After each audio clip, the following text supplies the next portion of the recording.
প্রিয় দর্শক বন্ধুরা, এই মুহূর্তের জন্য আপার প্রাইমারি থেকে গুরুত্বপূর্ণ খবর আপডেট। গুরুত্বপূর্ণ এই কারণেই বলছি, কারণ বাকি থাকা 1898 জন প্রার্থীদের ক্ষেত্রে অত্যন্ত গুরুত্বপূর্ণ আপডেট উঠে আসছে সপ্তাহ শুরুতে।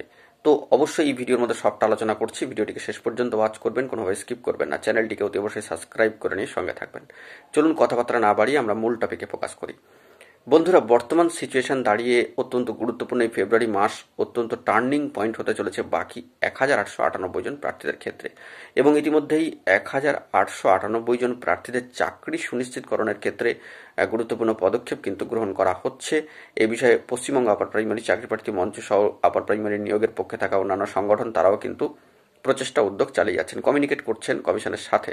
কারণ বাকি থাকা যে সংখ্যক প্রার্থী পড়ে রয়েছে তাদেরকে ফোর্থ কাউন্সিলিংয়ের মধ্যেই ডেকে চাকরি সুনিশ্চিতকরণ করা হোক। কারণ যেহেতু মহামান্য কলকাতা হাইকোর্টের ডিভিশন বেঞ্চে 14,052 নিয়োগের পক্ষেই কিন্তু রায়দান হয়েছে, এবং 14,052 নিয়োগের পক্ষেই কিন্তু সমর্থন সবুজ সংকেত রয়েছে সর্বোচ্চ ন্যায়ালয় সুপ্রিম কোর্টের। তো সেই দিক থেকে দাঁড়িয়ে আর কোনো সমস্যার জায়গা তো হওয়ার কথা নয়। তাই এই 1898 জন প্রার্থীর সকলের চাকরি সুনিশ্চিতকরণের ক্ষেত্রে জোরদার দাবি কিন্তু তোলা হচ্ছে পশ্চিমবঙ্গ আপার প্রাইমারি চাকরি প্রার্থী মঞ্চের তরফ থেকে। সেই লক্ষ্যেই ফেব্রুয়ারি মাসে কত সংখ্যক প্রার্থী ডাক পাবেন সেই নিয়ে উৎকণ্ঠা কাজ করছে।